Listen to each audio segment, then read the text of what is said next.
வினோத் அவர்களே, திரு எம் முத்துமாணிக்கம் அவர்களே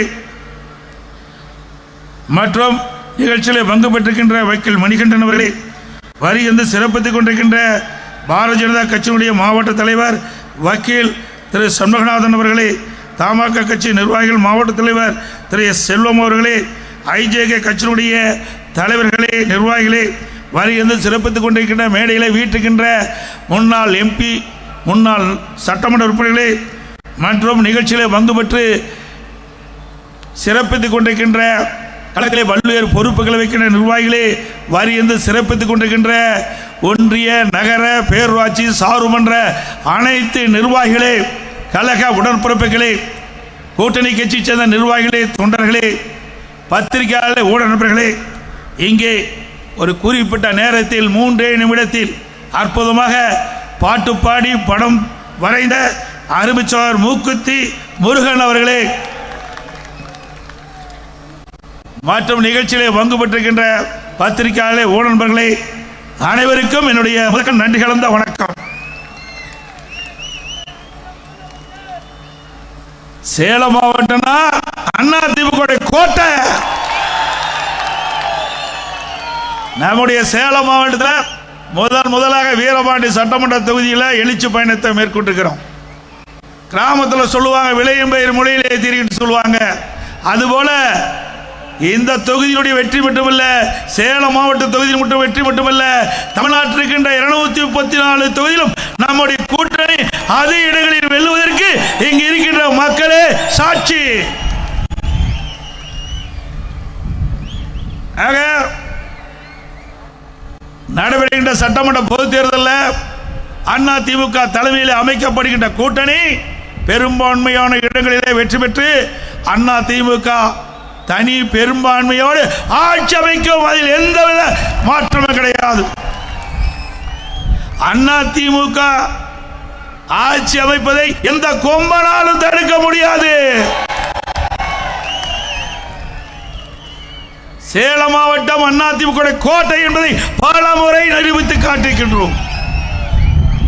2011 சட்டமன்ற பொது தேர்தல் மாண்பு அம்மா நிறுத்தப்பட்ட வேட்பாளர்கள் 100% வெற்றி பெற்ற மாவட்டம் சேலம் மாவட்டம். 11 தொகுதியில் வெற்றி பெற்று அதிமுக கோட்டை என்று சேலம் மாவட்டத்தை நிரூபித்து காட்டினோம்.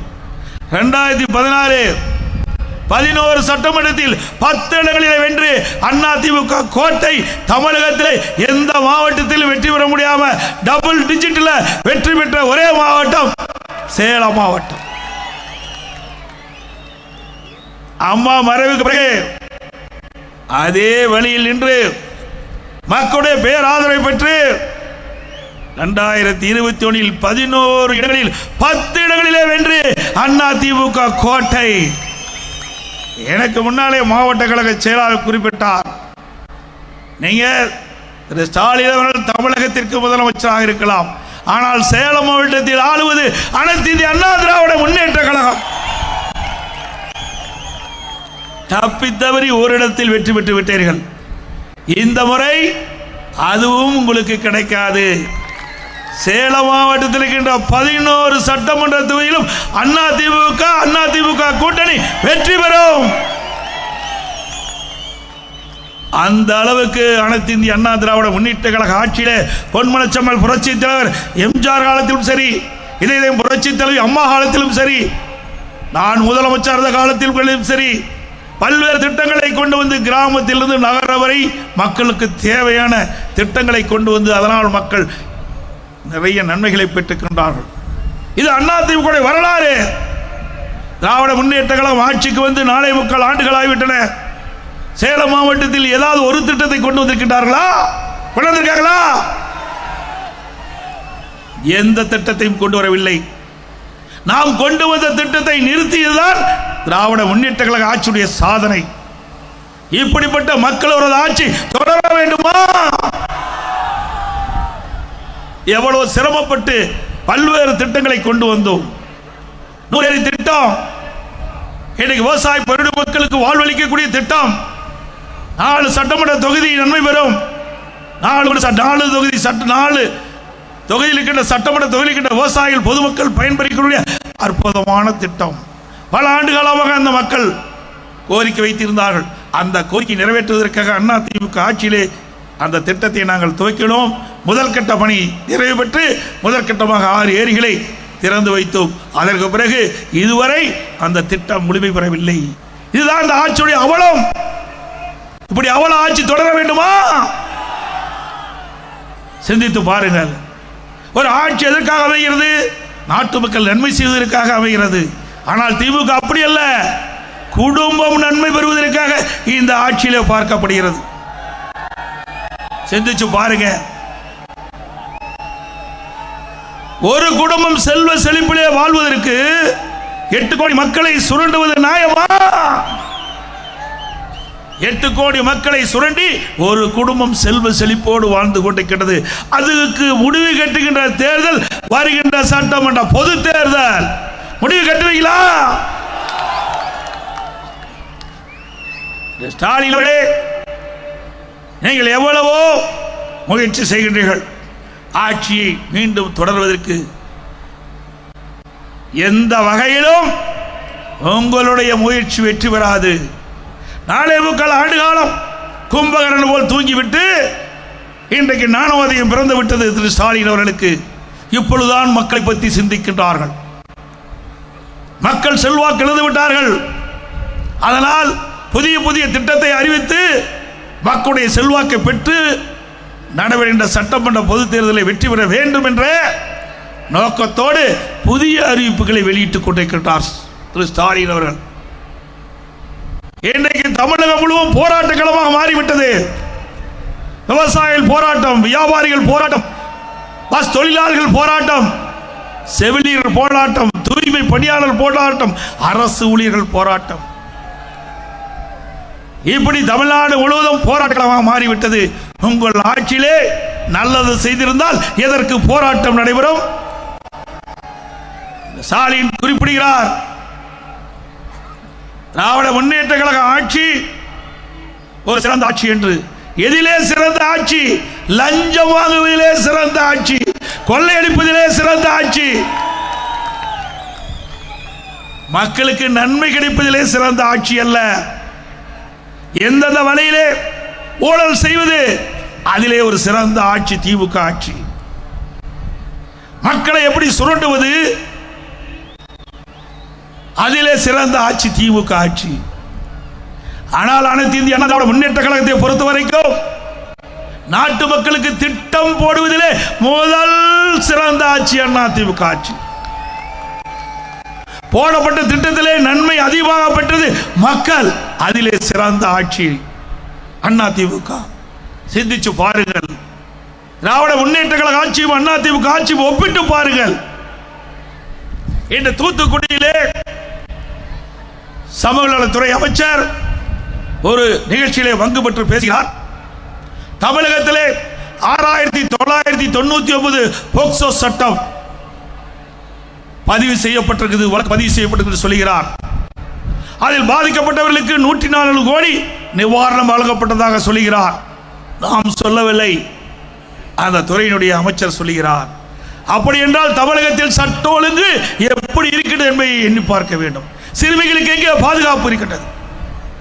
இந்த 4 ஆண்டு கால திராவிட முன்னேற்ற கழக ஆட்சியிலே 6999 சிறுமிகள் பாதிக்கப்பட்டிருக்கிறது சொன்னால் எந்த அளவுக்கு கொடுமையான ஆட்சி தமிழகத்தில் நடைபெற்றுக் கொண்டிருக்கின்றதை நாம் எண்ணி பார்க்க வேண்டும்.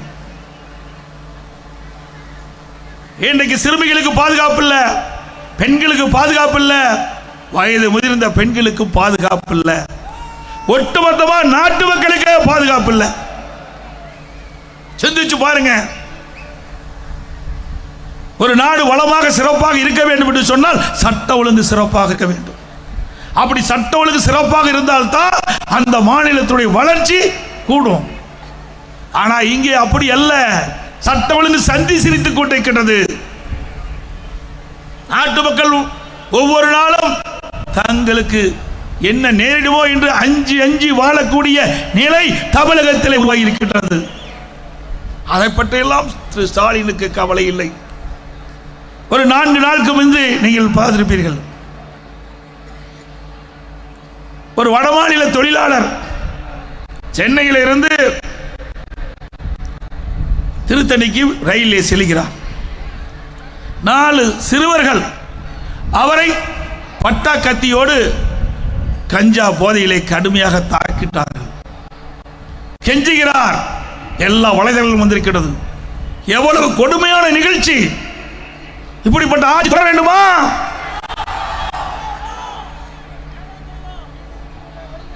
இன்றைக்கு கஞ்சா போதை தமிழகத்திலே தாண்டவாடி கொண்டிருக்கிறது. போதைப்பொருள் நடமாட்டம் அதிகரித்து விட்டது. சட்டமன்றத்தில் போதை நடமாட்டம் அதிகரிக்கின்றது. அதை தடுத்து நிறுத்தல் என்று முதலமைச்சருடைய கவனத்திற்கு நாங்கள் கொண்டு சென்றோம். முதலமைச்சர் அதை பற்றி கவலைப்படவில்லை. அறிக்கையின் வாயிலாக வெளியிட்டோம், தொலைக்காட்சியின் வாயிலாக வெளியிட்டோம், பொதுக்கூட்டத்தின் வாயிலாக நாங்கள் பேசினோம்.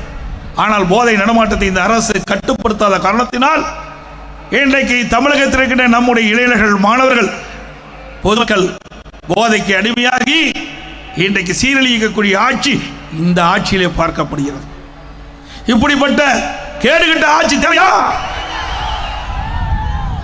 சிந்தித்து பாருங்கள். நமக்கு செல்வோம் நம்முடைய குழந்தைகள். நம் கண்ணெதிரே இந்த ஆட்சியிலே போதைக்கு அடிமையாகி சீரழிக்கக்கூடிய நிலை இந்த திராவிட முன்னேற்ற கழக ஆட்சியில் தான் ஏற்பட்டிருக்கின்றது. அது மட்டுமல்ல, இன்றைக்கு தமிழகத்திலே சட்ட ஒழுங்கை காக்கக்கூடிய டிஜிபி இதுவரைக்கும் நியமிக்கவில்லை. பல கூட்டத்தின் வாயிலாக தெரிவித்து விட்டேன், அறிக்கையின் வாயிலாக தெரிவித்து விட்டேன். ஆனால் இந்த முதலமைச்சருக்கு சூடு சுரணை எதுவுமே இல்லாத ஒரு முதலமைச்சர், சூடு சுரணை வெக்கமான எதுவுமே இல்லை. நாட்டு மக்களை பற்றி கவலைப்படாத முதலமைச்சர். உண்மையிலேயே நாட்டு மக்களை பற்றி கவலைப்பட்டிருந்தால், நாட்டில் நிலவுகின்ற பிரச்சனை இந்த முதலமைச்சர் சிந்தித்து பார்த்திருந்தால், தமிழகத்தில் சட்ட ஒழுங்கு சீரழிந்து கொடுக்கிறது, இதை நிலைநாட்ட வேண்டும் என்று எண்ணி இருந்தால் நிரந்தர சட்ட ஒழுங்கு டிஜிபி நியமிக்கப்பட்டிருக்கலாம். இதுவரைக்கும் நியமிக்கவில்லை. இதற்கு என்ன காரணம்?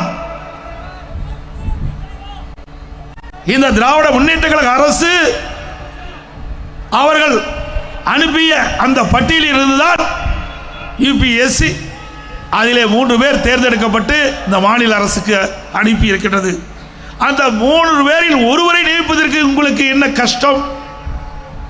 ஏனென்றால் 3 பேரில் ஒருவர் கூட இவர்களுக்கு சாதகமாக இல்லை என்று இருக்கின்ற காரணத்தினால், அவர்கள் நேர்மையாக செயல்படக்கூடியவர்களாக இருக்கின்ற காரணத்தினால் இவர்கள் நியமிக்கப்பட்டால் தங்களுடைய கட்டுப்பாட்டில் இருக்க மாட்டார்கள், சுயமாக சிந்திப்பார்கள், சுயமாக நடவடிக்கை எடுக்கப்படுவார்கள்.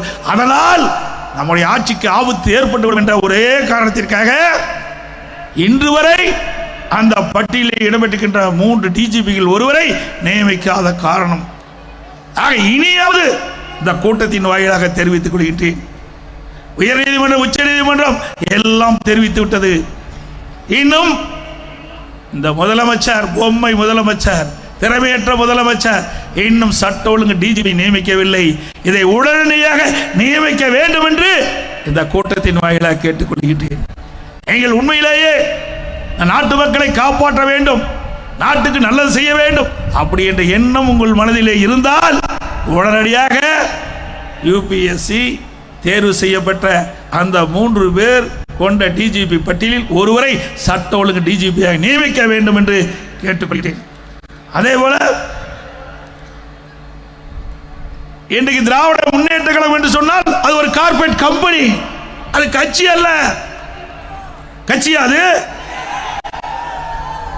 கட்சி என்றால் அதிமுக தான் கட்சி.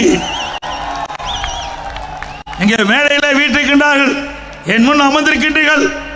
இதில் யார் உழைத்தாலும், யார் கட்சிக்கு சோசமா இருந்தாலும் சிறப்பாக கட்சி பணி ஆற்றினால், மக்களிடத்தில் செல்வாக்கப்பட்டால் யாராக இருந்தாலும் அங்கே இருந்து இங்கே வந்து அமரலாம். திமுக முடியுமா? நான் நம்முடைய மாவட்ட மண்ணின் மனிதனாக இருக்கின்றேன். இந்த மாவட்டத்துடைய மண்ணிலே இந்த மாவட்டத்தை சேர்ந்தவர். உங்களால் எனக்கு ஒரு வாய்ப்பு கிடைக்கப்பட்டது, முதலமைச்சர் என்ற ஒரு வாய்ப்பு கிடைக்கப்பட்டது. உங்களால் எனக்கு இந்த இயக்கத்துடைய பொதுச் செயலாளர் உயர்ந்த பதவி கிடைத்திருக்கின்றது. பொன்மனச்செம்மல் புரட்சி தலைவர் எம்ஜிஆர் தோற்றுவித்த இயக்கம், அம்மா கட்டி காத்த இயக்கம். அப்படி வரலாற்று சிறப்புமிக்க இயக்கத்திற்கு ஒரு பொதுச் செயலாளர் என்ற ஒரு அடையாளத்தை இங்கே இருக்கின்ற நம்முடைய கழக நிர்வாகிகள், தொண்டர்கள், மேடையில் இருக்கின்ற கழக நிர்வாகிகள், தொண்டர்கள், தமிழகத்தில் இருக்கின்ற நிர்வாகி தொண்டர்கள் அந்த வாய்ப்பை தந்திருக்கின்றார்கள். இது திமுக முடியுமா?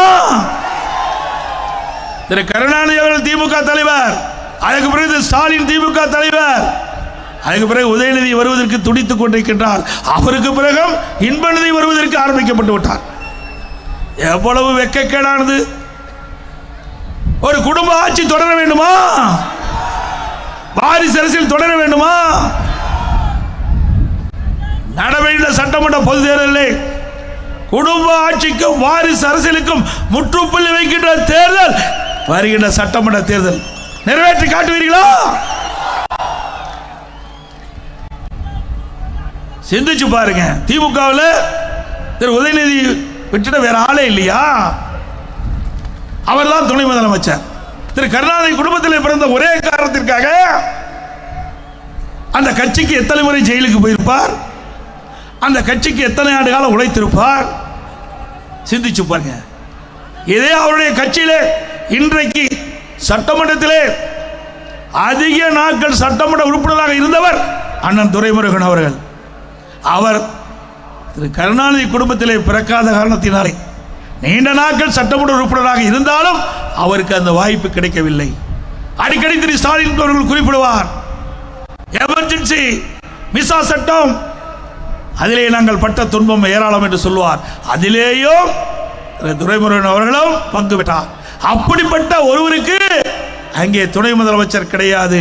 ஆனால் திரு கருணாநிதி குடும்பத்திலே பிறந்த திரு உதயநிதி அவர்களுக்கு துணை முதலமைச்சர். இதுதான் அண்ணா திமுகவுக்கு திமுகவுக்கு உள்ள வித்தியாசம். நான் ஒரு கிளை செயலாளராக என்னுடைய பணியை துவக்கி பிறகு படிப்படியாக உயர்ந்து பொதுச் செயலாளராக உருவாகி இருக்கின்றேன். இது அண்ணா திமுக. ஒரு சட்டமன்ற உறுப்பினர், நாடாளுமன்ற உறுப்பினர், அமைச்சர், பிறகு உங்களால் முதலமைச்சர் ஒரு அடையாளத்தை கொடுத்தேன். இது அண்ணா திமுக. திமுக அப்படி வர முடியுமா? திரு ஸ்டாலின் திமுக தலைவர், உதயநிதி இளைஞரணி திமுக இளைஞரணி தலைவர், திரு கனிமொழி துணை பொதுச் செயலாளர். அதே போல தமிழகத்தில் வெற்றி பெற்றாலும் திரு கருணாநிதி குடும்பத்தைச் சேர்ந்ததுதான் ஆட்சி அதிகாரத்துக்கு வருவார்கள். டெல்லியிலே நாடாளுமன்ற உறுப்பினராக தேர்ந்தெடுக்கப்பட்டாலும் திரு கருணாநிதி குடும்பத்தைச் சேர்ந்த திருமதி கனிமொழி அவர்கள் தான் கூட்டுக்குழுவுக்கு தலைவராக இருக்கின்றார். ஆக குடும்பம் தான் திமுக கட்சி, கட்சி தான் திமுக குடும்பம். அப்படி என்ற நிலை வருகின்ற சட்டமன்ற தேர்தலை மாற்றுவீர்களா? அது மட்டுமல்ல, இன்றைக்கு ஸ்டாலின் எப்பொழுது பார்த்தாலும் நிதி இல்லை நிதி இல்லை என்று கூப்பாடு போடுகிறார். எப்படி நிதி இருக்கும்? இன்றைக்கு ஏழைகள் நிறைந்த மாநிலம், இன்னைக்கு ஒடுக்கப்பட்ட நசுக்கப்பட்ட மக்களுக்கு தேவையான திட்டங்களை கொடுப்பதற்கு நிதி கிடையாது. கார்பந்தையும் நடத்துவதற்கு நிதி இருக்குது. கார்பந்தையும் நமக்கு யாராவது கேட்டாங்களா? ஏங்க கார்பந்தையும் முக்கியமா? வாழ்வதற்கே போராடி கொண்டிருக்கிற இந்த நேரத்தில் சென்னை மாநகரத்துடைய மத்திய பகுதியிலே கார்பந்தயம் நடத்துகிறார் துணை முதலமைச்சர் திரு உதயநிதி ஸ்டாலின். பிறகு எழுதாத பேனாவை நடுக்கடலில் வைப்பதற்கு அரசாங்க பணம் 82 கோடி ஒதுக்கீடு செய்கிறார்கள். எழுதாத பேனாவை எங்க வச்சா என்ன?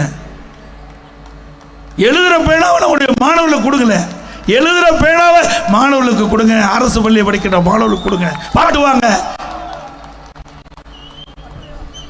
சிந்தித்து பாருங்கள், இன்னைக்கு அரசாங்க பணத்தை எப்படியெல்லாம் ஊதாரித்தனமாக செலவு செய்கின்றார்கள் என்பதை எண்ணி பார்க்க வேண்டும். இன்றைக்கு ஒவ்வொருடைய உழைப்பிலும் வரி மூலமாக அரசாங்கத்துக்கு பணம் வந்து கொண்டிருக்கிறது. அந்த பணத்தை எப்படியெல்லாம் இந்த அரசாங்கம் ஊதாரி செலவை செய்து கொண்டிருக்கிறது. அண்மையிலே எனக்கு கிடைத்த தகவல், சுயநிதி குழு அது எவ்வாறு செயல்படுகிறது என்பதற்கு ஆய்வு செய்வதற்காக 44 கோடி ஒதுக்கி இருக்கிறாங்க. இன்னும் 2 மாசம் அந்த பணத்தை ஆட்டை போடுவதற்கு, அதை கொள்ளையடிப்பதற்கு 44 கோடி இன்றைக்கு இந்த சுயநிதி குழுவை ஆய்வு செய்வதற்காக போட்டிருக்காங்க. நீங்க ஆய்வு செய்யணும்னா ஒரு ஆண்டுக்கு முன்பு ஆய்வு செஞ்சிருந்தா பரவாயில்ல, ஆனால் தேர்தலுக்கு 2 மாதம் தான் இருக்குது. இப்பொழுது அதுக்கு நிதி ஒதுக்கி இருக்கிறீங்க. இந்த நிதியை இவர்கள் சுருட்டுவதற்காகத்தான் இந்த ஆய்வு என்ற போர்வையிலே இன்றைக்கு இந்த நிதியை ஒதுக்கி இருக்கிறாங்க. எல்லாம் அதிமுக ஆட்சிக்கு வந்த பிறகு தோண்டி எடுத்து சட்டப்பூர்வமாக நடவடிக்கை எடுக்கப்படும். இன்றைக்கு ஸ்டாலின் பேசுகிறார், அதிமுகவிலே கூட்டணி இல்லை என்று. திரு ஸ்டாலின் அவர்களை பொறுத்திருங்கள், அதிமுக எப்படி கூட்டணி அமையும் என்பதை பொறுத்திருங்கள். என்ன எடப்பாடி பழனிசாமி அவர்கள் கிராமத்தில் இருந்து வந்தவர் என்று நினைத்துக் கொண்டிருக்கின்றார். திரு ஸ்டாலின் அவர்களே, அனைத்து இந்திய அண்ணா திராவிட முன்னேற்ற கழக தலைமையிலே வலுவான கூட்டணி அமையும். பெரும் 234 சட்டமன்ற தொகுதியிலே பெரும்பான்மை இடங்களிலே அதிமுக வென்று, அதிமுக கூட்டணி வென்று ஆட்சி அமைக்கும்.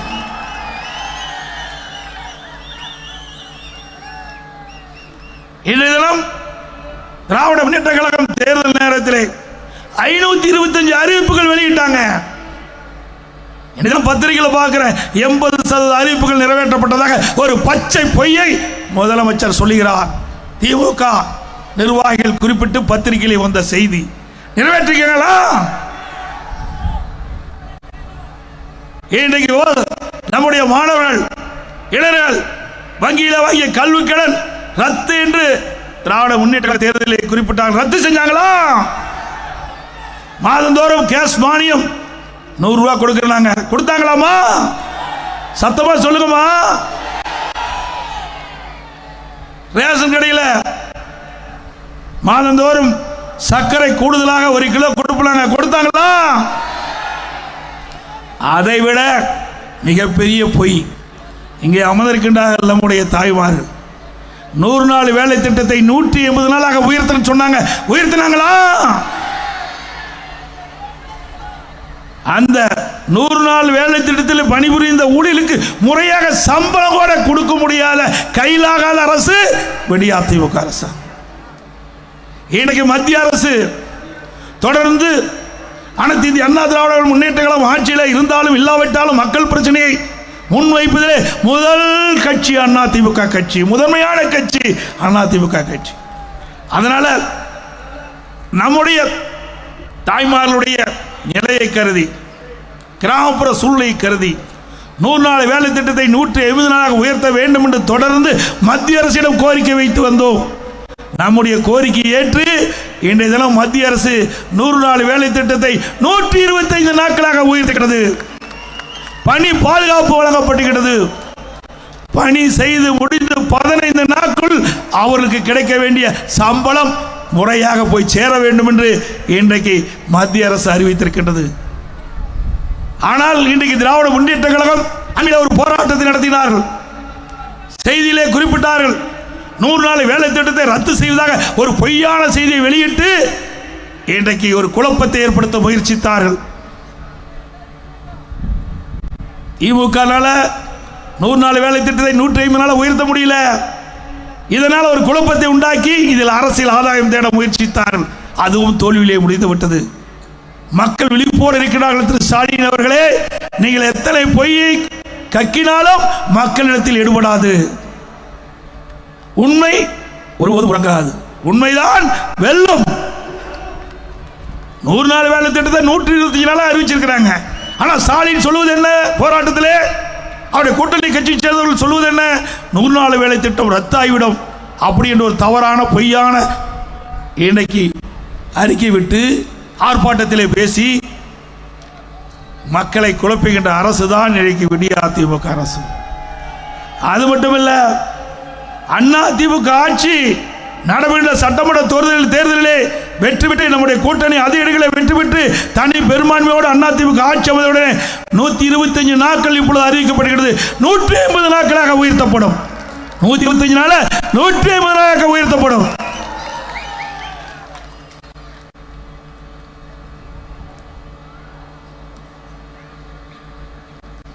எப்பொழுது பார்த்தாலும் முதலமைச்சர் ஸ்டாலின் அவர்கள் பேசிக்கொண்டிருக்கின்றார். நாங்கள் உரிமை தொகை குடும்ப தலைவிக்கு 1000 ரூபாய் கொடுத்து விட்டோம் என்று. அவர்கள் கொடுக்கவில்லை, அதிமுக கொடுக்க வைத்தது. 28 மாதங்கள் போராடி வந்தோம். திரு ஸ்டாலின் அவர்களே, சட்டமன்ற பொதுத் தேர்தலில் திராவிட முன்னேற்ற கழகத்தின் சார்பாக கொடுக்கப்பட்ட வாக்குறுதி, அந்த வாக்குறுதியை நம்பித்தான் தாய்மார்கள் உங்களை வெற்றி பெறுவதற்காக வாக்களித்தார்கள். ஆனால் இதுவரை நிறைவேற்றப்படவில்லை. நிறைவேற்ற வேண்டும் என்று சட்டமன்றத்திலும் பொது வெளியிலும் அதிமுக பொதுக்கூட்டத்திலும் தொலைக்காட்சியின் வாயிலாக அறிக்கையின் வாயிலாக தொடர்ந்து 28 மாதங்கள் இந்த அரசுக்கு அழுத்தம் கொடுத்தது. வேறு வழி இல்லாம மாதம் 1000 ரூபாய் உரிமைத்தொகை கொடுத்தார். இப்பொழுது மக்களுடைய செல்வாக்கு இழந்துட்டாங்க. நடைபெற்ற சட்டமன்ற பொதுத் தேர்தல் திமுக தோல்வி அடையும் என்ற பயத்தில் மேலும் 17 லட்சம் பேர்களுக்கு கூடுதலாக அந்த நிபந்தனைகளை தளர்த்தி மாதந்தோறும் குடும்ப தலைவிக்கு 1000 ரூபாய் கொடுப்பதாக அறிவித்து இன்றைக்கு கொடுக்க இருப்பதாக செய்தி. ஏன் அப்பொழுது அந்த தாய்மார்கள் படுகின்ற கஷ்டம் உங்களுக்கு கண்ணுக்கு தெரியாதா? இவள் ஆட்சி செய்தால் தானே தெரியும். ஆட்சியே செய்யாத ஒரு முதலமைச்சர், ஒரு திறமையற்ற முதலமைச்சர் நாட்டை ஆண்டால் மக்களுடைய பிரச்சனையை எப்படி தெரிந்து கொள்ள முடியும்? அதனால இப்பொழுதுதான் விழித்து தேர்தலே தோல்வி உற்றுவிடுவோம் என்று எண்ணின காரணத்தினால் இப்பொழுது அந்த விதிகளை தளர்த்தி இனிதான் 17 லட்சம் பேருக்கு கொடுப்பதாக தெரிவிச்சிருக்கார். தாய்மார்கள் கஷ்டத்தை பார்த்து கொடுக்கல, நடவடிக்கின்ற சட்டமன்ற பொதுத் தேர்தலில் அந்த 17 லட்சம் மக்களுடைய வாக்குகள் தேவை, அந்த அடிப்பில் கொடுக்குறாங்க. அதே போல இன்றைக்கு நம்முடைய மாணவர் சமுதாயம் உயர்ந்த நிலைக்கு வருவதற்கு காரணம் அனைத்து இந்திய அண்ணா திராவிட முன்னேற்ற கழக அரசாங்கம். அதிமுக ஆட்சியில் தான் பல்வேறு திட்டங்களை நான் கொண்டு வந்திருக்கிறோம். கொஞ்சம் நெஞ்சம் இல்லைங்க. இன்னைக்கு கிராமத்திலிருந்து நகரம் வரை ஏழை எளிய குடும்பத்தில் பிறந்த மாணவ மாணவி பட்ட படிப்பு படிக்கக்கூடிய சூழ்நிலையை உருவாக்கி தந்த ஒரே அரசாங்கம் அனைத்து இந்திய அண்ணா திராவிட முன்னேற்ற கழக அரசாங்கம். தடுக்க முடியுமா திரு ஸ்டாலின் அவர்களே? ஒரே ஆண்டில் 11 அரசு மருத்துவக் கல்லூரி கொண்டு வந்தோம். ஒரே ஆண்டில் 11 அரசு மருத்துவக் கல்லூரி. மாண்புமிகு அம்மா அவர்கள் 2011 2016 வரைக்கும் முதலமைச்சராக இருந்த காலகட்டத்தில் கிட்டத்தட்ட 6 அரசு மருத்துவக் கல்லூரி மருத்துவமனை கொண்டு வந்தாங்க. ஆக 2011 2021 வரைக்கும் அனைத்து இந்திய அண்ணா திராவிட முன்னேற்ற கழக ஆட்சியில் 17 அரசு மருத்துவக் கல்லூரி மருத்துவமனை கொண்டாந்து இந்திய வரலாற்றிலேயே சாதனை படைத்த அரசாங்கம் அதிமுக அரசாங்கம். அதிமுக ஆட்சியில் 7 சட்டக்கல்லூரி, நம்முடைய வீரபாண்டி சட்டமன்ற தொகுதியிலும் 125 கோடியில் பிரம்மாண்டமான சட்டக்கல்லூரி, நம்முடைய சங்ககிரி சேலத்தில் தேசிய நெடுஞ்சாலை பிரம்மாண்டமாக கட்டி கொடுத்துருக்கோம். நாங்கள் கட்டணும், நாம் வச்ச பிள்ளைக்கு இவர் பேர் வச்சுட்டு போயிட்டார். இவர் ரிப்பன் கட்டி திறந்துட்டு போயிட்டார், ரிப்பன் வெட்டி திறந்துட்டு போயிட்டார். நாம் கஷ்டப்பட்டு கொண்டு வந்து கட்டி ஸ்டாலின் போல திறந்து வச்சிருக்கிறார். சிந்திச்சு பாருங்க.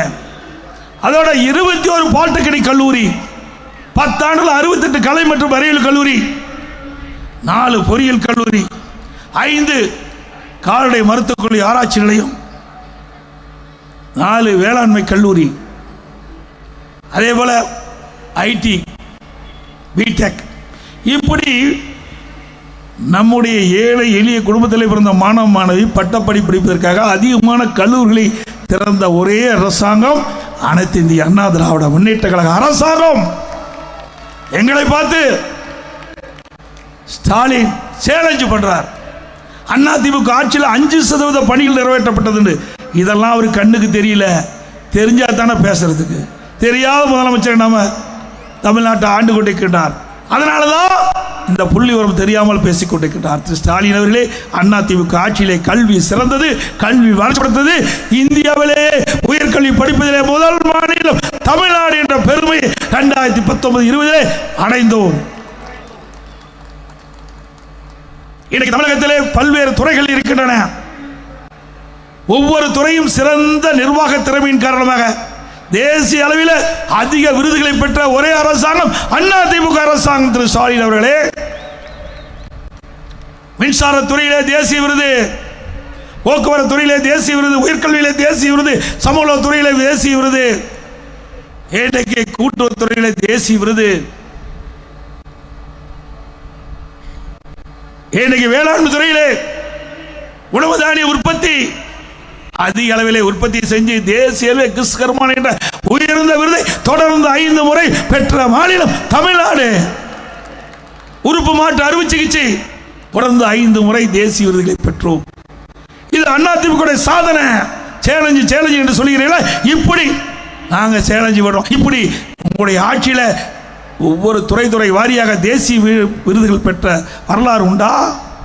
உள்ளாட்சி துறையில 140 விருதுகளை பெற்றிருக்கின்றோம். ஒரு விருது 2 இல்லை, 140 விருதுகளை பெற்று சாதனை படைத்த அரசாங்கம் அதிமுக அரசாங்கம் என்று நிரூபித்து காட்டுகிற ஸ்டாலின் அவர்களே, எங்களை பற்றி இப்ப எங்களுடைய ஆட்சி பற்றியா சேலஞ்சு பண்றீங்க?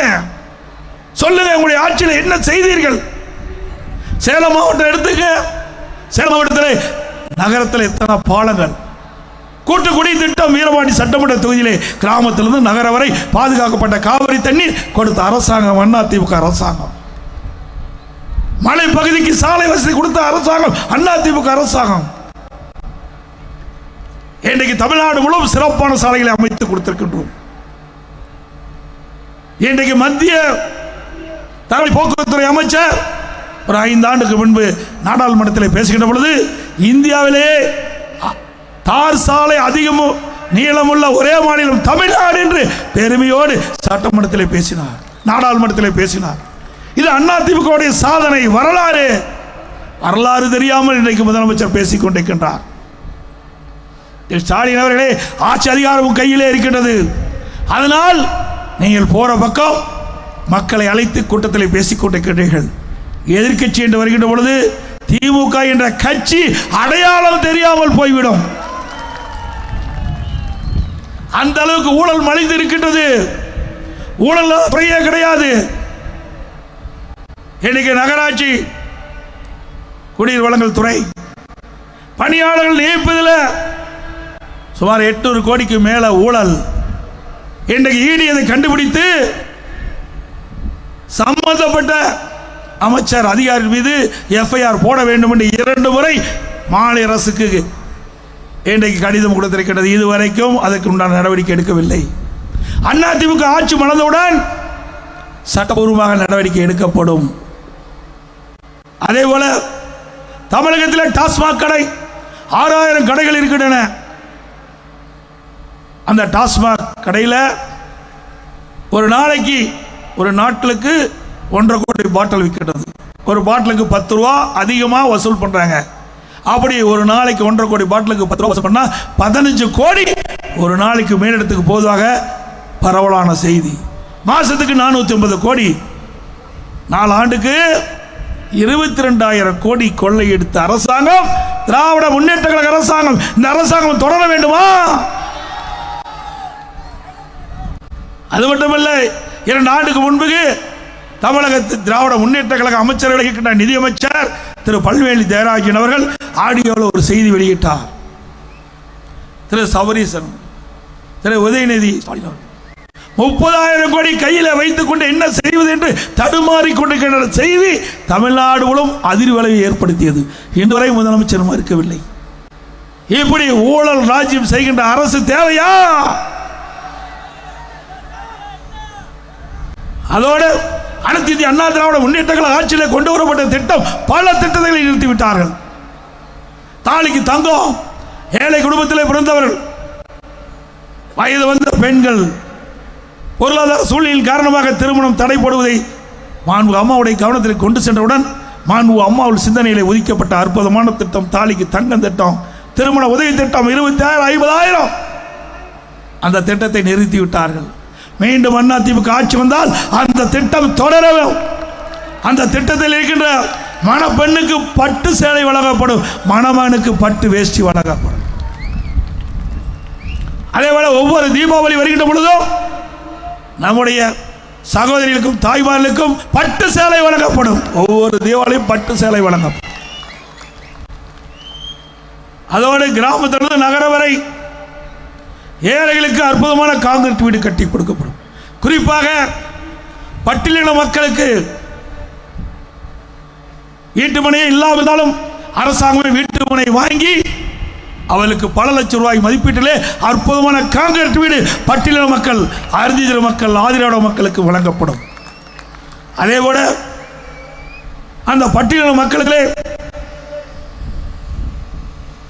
திருமணமாகி தனி குடித்தனம் போகின்ற பொழுது அவளுக்கு குடியிருப்பதற்கு வீடு இல்லாமல் இருக்கின்றார்கள். எங்களுடைய கவனத்திற்கு கொண்டு வந்திருக்கின்றார்கள். அப்படி அந்த திருமணமாகி தனி குடித்தனம் போகின்றவர்களுக்கும் அவர்களுக்கும் மனையிடம் வாங்கி அற்புதமான காங்கிரீட் வீடு அந்த பட்டியலின மக்களுக்கு கொடுக்கப்படும். அதோட நெசவாளர்கள், அந்த நெசவு தொழில் செய்கின்றவர்கள் இன்றைக்கு அந்த தொழில் சரிவடைந்திருக்கிறது. அந்த தொழில் சிறக்க அனைத்து இந்திய அண்ணா திராவிட முன்னேற்ற கழக அரசு அனைத்து நடவடிக்கை எடுக்கப்படும். விசைத்தறி தொழில் நலிந்திருக்கிறது. அந்த தொழில் சரிவிலிருந்து மீட்டெடுக்க உண்டான நடவடிக்கை எடுக்கப்படும். அனைத்து இந்திய அண்ணா திராவிட முன்னேற்ற கழக ஆட்சியில் இருக்கின்ற பொழுது விவசாயிகளுக்கு ஒரு பொற்காலம் குடிமராமத்து திட்டம், அந்த அற்புதமான திட்டத்தை கொண்டு வந்து தமிழகத்தில் 14,000 ஏரிகள் பொதுப்பணித்துறையின் கீழ் இருக்கின்றது. 26,000 ஏரிகள் ஊராட்சி ஒன்றியத்தின் மூலமாக இருக்கின்றது. அதில் 14,000 ஏரிகள் பொதுப்பணித்துறையில் இருக்கின்ற ஏரிகளிலே சுமார் 8,000 ஏரிகள் தேர்வு செய்யப்பட்டு அதற்காக சுமார் 1,240 கோடி கொடுத்து அதில் இருக்கின்ற வண்டல் மனை விவசாயிகள் விலையில்லாமல் அள்ளி சென்றார்கள். ஒரு பக்கம் விவசாயிகளின் நிலம் இயற்கை, இந்த வண்டல் மண்ணால் இயற்கை வளம் பெற்றது. இன்னொருவரும் ஏரி ஆழமாகிச்சு. அதனால் மழை காலத்தில் பெய்கிற நீர் ஒரு சொட்டு நீர் வீணாகாமல் இந்த ஏரியிலே தேக்கி வைக்கக்கூடிய சூழலை உருவாக்கியது அரசாங்கம், அதிமுக அரசு. குடிமராமத்து திட்டம் அற்புதமான திட்டம். அந்த திட்டத்தையும் நிறுத்திவிட்டார்கள். மீண்டும் அதிமுக ஆட்சி வந்தால் இந்த ஏரிகள் குளங்கள் அனைத்தும் தூர்வாரப்படும். விவசாயிகள் விலையில்லாமல் அந்த வண்டல் மண்ணை அடி செல்லலாம். அதே போல ஊராட்சி ஒன்றியத்தில் இருக்கிற 26,000 ஏரிகள், அனைத்து ஏரிகள் குளம் குட்டைகள் அனைத்தும் தூர்வாரப்பட்டு மழைக்காலத்திலே நீர் நிரம்பி நிலத்தடி நீர் உயர்வதற்கு உண்டான நடவடிக்கை எடுத்த அரசாங்கம் அதிமுக அரசாங்கம். ஓடையின் குறுக்கே தடுப்பன, நதியின் குறுக்கே தடுப்பன, பெய்கின்ற மழை நீர் வீணாகாமல் அங்கே தேக்கி வைத்து நிலத்தடி நீரை உயர்த்திய அரசாங்கம் அதிமுக அரசாங்கம். இப்படி சாதனை மேல் சாதனை படைத்த அரசாங்கம் அதிமுக அரசாங்கம் என்பதை நேரத்தில் தெரிவிக்க விரும்புகின்றேன்.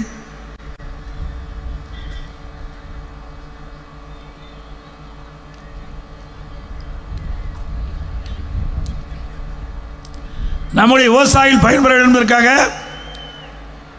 தலைவாசல் அருகில், கெங்கவள்ளி சட்டமன்ற தொகுதி தலைவாசல் அந்த பகுதிக்கு அருகில் பிரம்மாண்டமான கால்நடை பூங்கா, ஆசியாவிலே மிகப்பெரிய கால்நடை பூங்கா, சுமார் 1050 ஏக்கர்ல 1000 கோடியில் பிரம்மாண்டமாக கட்டி வச்சோம். முதல் கட்டமாக நான் முதலமைச்சர் இருந்த காலகட்டத்திலே கால்நடை மருத்துவக் கல்லூரி ஆராய்ச்சி நிலையத்தை தரணும். ஆனால் அதுக்கு பிறகு அந்த ஆராய்ச்சி நிலையம் அந்த பணி நிறைவேறாமல் அப்படியே இருந்து நான் தொடர்ந்து சட்டமன்றத்தில் பேசிய காரணத்தினால கடந்த ஆண்டு திறந்தாங்க, அப்படியே கிடப்பில் போட்டாங்க. மீண்டும் அதிமுக ஆட்சிக்கு வந்த பிறகு அந்த கால்நடை பூங்கா சிறப்பாக செயல்படும். இந்த கால்நடை பூங்காவுடைய சிறப்பு, நம்முடைய கிராமத்தில் விவசாய தொழிலாளிகள் வளர்த்துக்கிட்ட பசு ஒரு நாளைக்கு 15 லிட்டர் பால் தான் கொடுக்கும். நான் அமெரிக்க நாட்டுக்கு சென்று இருந்த பொழுது பஃபலோ பால் பண்ணைக்கு போனேன். அங்கே இருக்கிற ஒரு பசு ஒரு நாளைக்கு 65 லிட்டர் பால் கொடுக்குது. அப்படி வெளிநாட்டுக்கிட்ட அந்த கலப்பின பசும் நம்முடைய கலப்பின பசுகளும் இரண்டும் இணைத்து ஆராய்ச்சி நிலையத்தின் மூலமாக நம்முடைய விவசாயிகளுக்கு, விவசாய தொழிலாளிக்கு இலவசமாக கொடுக்க வேண்டும். அப்படி கொடுக்கின்ற பொழுது ஒரு பசு ஒரு நாளைக்கு 40 லிட்டர் பால் கறக்கும். 40 லிட்டர் பால் கறக்கும். அதையும் தடுத்து நிறுத்திய அரசாங்கம் திமுக அரசாங்கம். செயலில் இருந்த அரசாங்கம் எவ்வளவு கஷ்டப்பட்டு அந்த திட்டத்தை கொண்டாந்தோம். எப்பொழுது பார்த்தாலும் ஒரு செங்கலை தூக்கி கொண்டு எய்ம்ஸ் மருத்துவமனை எங்கே என்று கேட்கிறீர்களே, பல லட்சம் செங்கலிலே கட்டப்பட்ட கால்நடை பூங்காவை ஏன் அந்த திட்டத்தை முடக்கி வைத்திருக்கிறீர்கள்? அதில் என்ன உங்களுக்கு பிரச்சனை? விவசாயிகளுக்கு விரோதமான அரசு என்பதற்கு இதுவே ஒரு சான்று. அது மட்டுமல்ல, விவசாயிகள் வளர்க்கின்ற பசு என்ன கன்று வேணுமோ அந்த கன்று ஈண்டு அந்த ஆராய்ச்சி மூடிட்டாங்க. இப்படி பல திட்டங்களை கொண்டு வந்த அரசாங்கம் அதிமுக அரசாங்கம். அதுபோல நம்முடைய மகளிர் குறிப்பிட்ட நேரத்துக்கு பணிக்கு போகணும், பணி முடிந்து வீட்டுக்கு வரணும். அதற்கு அம்மா இருசக்கர வாகனம், ஒவ்வொரு அம்மா இருசக்கர வாகனம் வாங்கிறதுக்கு 25,000 மானியம் கொடுத்தோம். 3 லட்சம் பேருக்கு கொடுக்கறதுக்கு திட்டமிட்டு 2,86,000 பேருக்கு கொடுத்தோம். அதையும் நிறுத்திட்டீங்க. மீண்டும் அதிமுக ஆட்சி மலரும். நம்முடைய மகளிருக்கு ஒவ்வொரு அம்மா இருசக்கர வாகனத்திற்கு 25,000 மானியம் கொடுக்கப்படும். 5 லட்சம் மகளிருக்கு கொடுக்கப்படும். 5 லட்சம் மகளிர். இன்றைக்கு கிராமத்திலிருந்து நகர வரை உழைக்கும் திறனற்ற ஏழை குடும்பத்தில் இருக்கின்ற நம்முடைய முதியோர்களுக்கு முதியோர் உதவித்தொகை கொடுப்பதற்காக சிறப்பு திட்டமாக சட்டமன்றத்தில் சட்டமன்ற விதி 110 கீழ் அறிவித்தேன். 5 லட்சம் முதியோர்களுக்கு முதியோர் உதவித்தொகை வழங்கப்படும் என்ற அறிவிப்பை கொடுத்து சுமார் 90% நிறைவேற்றோம். அதையும் கைவிட்டுட்டாங்க.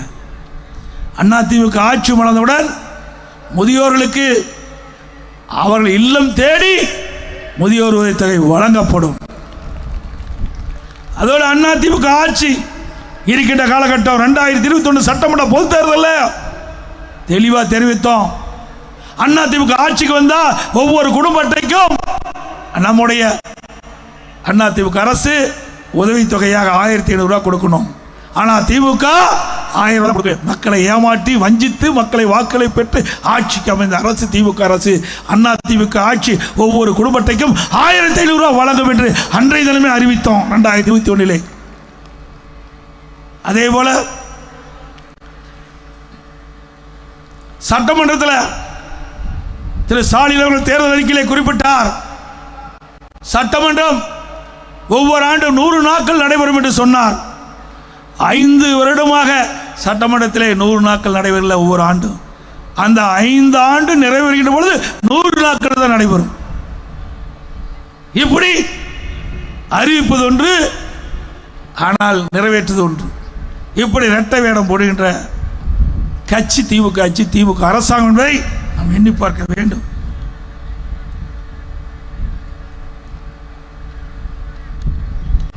அதே போல தமிழகத்தில் நம்முடைய சேலம் மாவட்டத்திற்கு இளைஞர்களுக்கு வேலைவாய்ப்பு கிடைக்க வேண்டும், பல்லாயிரக்கணக்கான பேருக்கு வேலைவாய்ப்பு கிடைக்க வேண்டும் என்று அனைத்து இந்திய அண்ணா திராவிட முன்னேற்ற கழக அரசு இருக்கின்ற பொழுது நம்முடைய ஸ்டீல் பிளான்ட்ல சுமார் 1,500 ஏக்கர் நிலங்கள் கையகப்படுத்துவதற்கு நாம் மத்திய அரசு கொடுத்தோம். மத்திய அரசு விசை கொடுத்தது, ஆனால் இந்த அரசு அதை எடுக்கவில்லை. அப்பொழுது ஒரு கோரிக்கை வைத்தோம், பிரதமர் ஏற்றுக்கொண்டார். அந்த ஸ்டீல் பிளான்ட்ல கையகப்படுத்துகின்ற நிலத்தில் ராணுவ தளவாடங்கள் உதிரிப்பாங்கள் தயாரிக்கின்ற திட்டம் உருவாக்கப்படும், தொழிற்சாலைகள் ஆரம்பிக்கப்படும். 39 நாடாளுமன்றங்கள் வெற்றி பெற்றோம். நாடாளுமன்றத்தில் வாதாடி போராடி இந்த திட்டத்தை போட்டாங்க. மீண்டும் அதிமுக ஆட்சி வளர்ந்தவுடன் மத்திய அரசோடு தொடர்பு கொண்டு நம்முடைய வீரபாண்டி சட்டமன்ற தொகுதிக்கு உட்பட்ட பகுதி தான் ஸ்டீல் பிளான்ட் இருக்கின்றது. இந்த பகுதியில் ராணுவ தளவாடங்கள் இருக்கின்ற உதிரிப்பாங்கள் தயாரிக்கிற தொழிற்சாலை வேண்ட பொழுது இந்த பகுதியில் இருக்கின்ற இந்த மாவட்டத்தில் இருக்கின்ற பல்லாயிரம் இளைஞர்களுக்கு வேலை வாய்ப்பை உருவாக்கி தரப்படும் என்ற செய்தியை சொல்றேன். இதே அதிமுகவில் 39 நாடாளுமன்றம் வெற்றி பெற்று நாடாளுமன்றத்தில் இருந்தால் இந்த ராணுவ தளவாடங்கள் உதிரிப்பாங்கள் தயாரிக்கிற தொழிற்சாலைகள் உருவாக்கப்பட்டிருக்கிறது. இந்த ஆட்சியில் மக்களை பற்றி கவலைப்படாத அரசாங்கம் இந்த அரசாங்கம் நேரத்தில் தெரிவிக்க விரும்புகின்றேன். அதே போல இன்றைய தினம் நடைபெறுகின்ற சட்டமன்ற பொதுத் தேர்தலில் மக்களுடைய செல்வாக்கிலிருந்து இன்றைக்கு பயத்தில் அஞ்சி வாழ்ந்து கொண்டிருக்கின்றார். புதிய புதிய திட்டத்தை அறிவிச்சிட்டு இருக்கார். அதே போல சேரல் நேரத்தில் அறிவிப்பேன் 309வது அறிவிப்பில் அரசு ஊழியர்களுக்கு ஒரு அறிவிப்பை வெளியிட்டார். புதிய பங்களிப்பு ஓய்வு திட்டத்தை கைவிட்டு பழைய ஓய்வு திட்டத்தை நடைமுறைப்படுத்துவோம் என்று ஸ்டாலின் சொன்னார். திமுக ஆட்சிக்கு வந்தவுடனே அரசு ஊழியர்களுடைய கோரிக்கை ஏற்று புதிய ஓய்வு திட்டத்தை அந்த திட்டத்தை கைவிட்டு பழைய ஓய்வு திட்டத்தை நடைமுறைப்படுத்த சொன்னாங்க. இப்போ ஒரு புதிய திட்டத்தை அறிவிச்சிருக்கிறாங்க. அவர்கள் கேட்பது, அரசு ஊழியர் கேட்பது பழைய ஓய்வு திட்டம். ஆனால் ஸ்டாலின் குறிப்பிடுவது இன்றைக்கு தமிழ்நாடு அரசு உறுதியளிக்கப்பட்ட ஓய்வு திட்டம். ஒரு பெயரை மாற்றி அதுக்கு உருட்டா பண்ணி இன்னைக்கு அவர்களை ஏமாற்றுவதற்காக ஒரு தந்திரமா அவருடைய வேலை நிறுத்தத்தை நிறுத்துவதற்காக இந்த அறிவிப்பை வெளியிட்டிருக்கிறார். திரு ஸ்டாலின் அவர்களே, நீங்கள் அரசாணை வெளியிட்ட பொழுதுதான் இந்த அரசு குடிகள் இந்த அரசை பற்றி தெரிந்து கொள்வார் என்பதை மட்டும் இந்த நேரத்தில் தெரிவிக்க விரும்புகின்றேன். அவர்களையும் ஏமாற்றுகின்ற அரசாங்கம் தான் திமுக அரசாங்கம். அது மட்டுமல்ல, இன்னைக்கு திமுக கூட்டணியில் மிகப்பெரிய சலசலப்பு ஏற்பட்டு விட்டது. அந்த கூட்டணி தடுமாறி கொண்டிருக்கிறது. காங்கிரஸ் திமுக கூட்டணியில் இருக்குமா வெளியேறுமா என்ற ஒரு ஐயப்பாட்டில் தினந்தோறும் பத்திரிகையிலே செய்தி வெளியிட்டு கொண்டிருக்கிறது, ஊடகத்தின் வாயிலாக செய்தி வந்து கொண்டிருக்கிறது. ஸ்டாலின் அவர்களே, தேர்தல் வருகின்ற வரை உங்கள் கூட்டணி நிலைக்குமா என்ற சந்தேகம் மக்களிடத்தில் எழுப்பிவிட்டது என்பதை நேரத்தில் தெரிவித்து, அதோட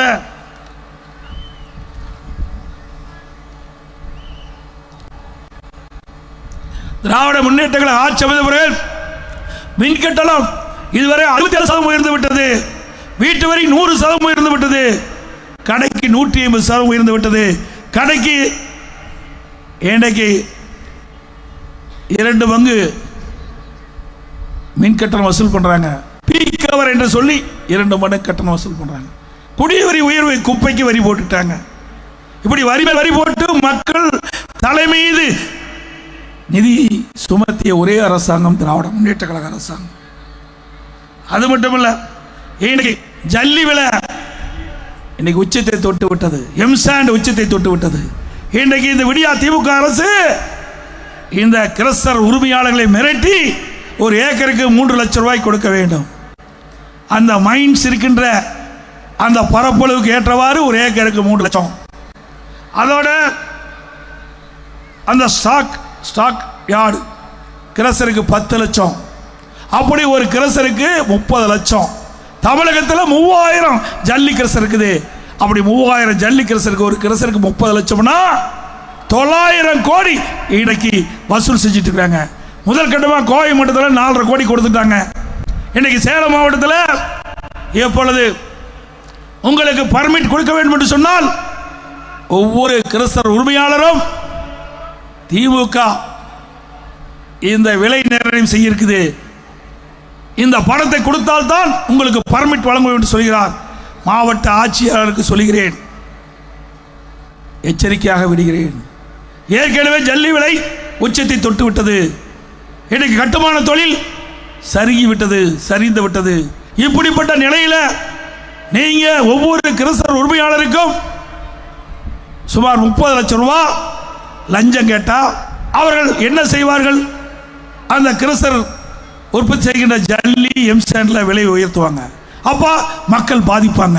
அதனால மாவட்ட ஆட்சித்தலைவர்கள் இன்னைக்கு முறையாக நடந்து கொள்ள வேண்டும். யாரெல்லாம் கிரஷர் உரிமையாளர்கள் பர்மிட் கிடைக்கிற கேள்விகளா அவர்களெல்லாம் பர்மிட் கொடுங்க.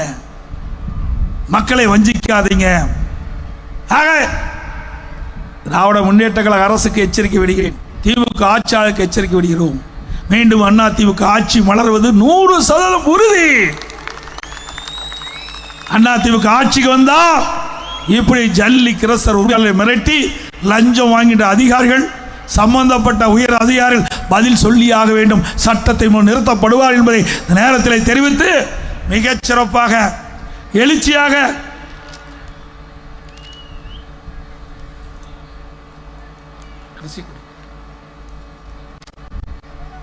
இந்த எழுச்சி பயணம் மக்களை காப்போம், தமிழகத்தை மீட்போம்.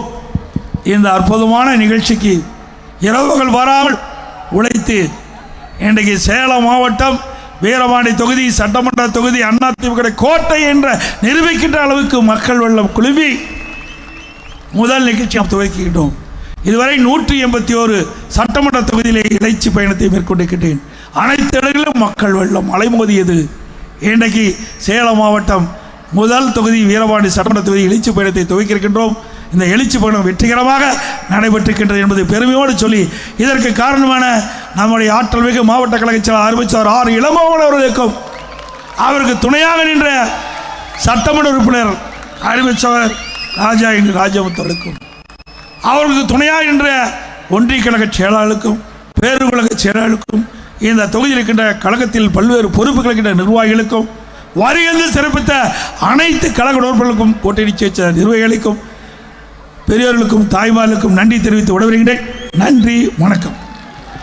அதோட 2020 இந்த ஆண்டு நடைபெறுகின்ற சட்டமன்ற பொதுத் தேர்தலில் அனைத்து இந்திய அண்ணா திராவிட முன்னேற்ற கழக வேட்பாளர் நம்முடைய கூட்டணியின் சார்பாக அனைத்து இந்திய அண்ணா திராவிட முன்னேற்ற கழக வேட்பாளர் நிறுத்தப்பட்டால் அவருக்கு இரட்டை சின்னத்திலே வாக்களித்து வெற்றி பெற செய்யும்.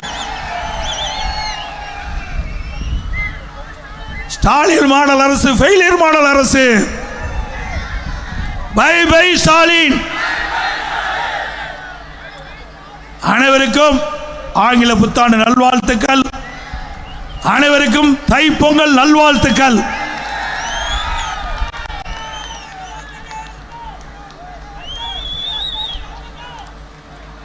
மக்களை காப்போம், தமிழகத்தை மீட்போம். மக்களை தமிழகத்தை மக்களை தமிழகத்தை மக்களை தமிழகத்தை.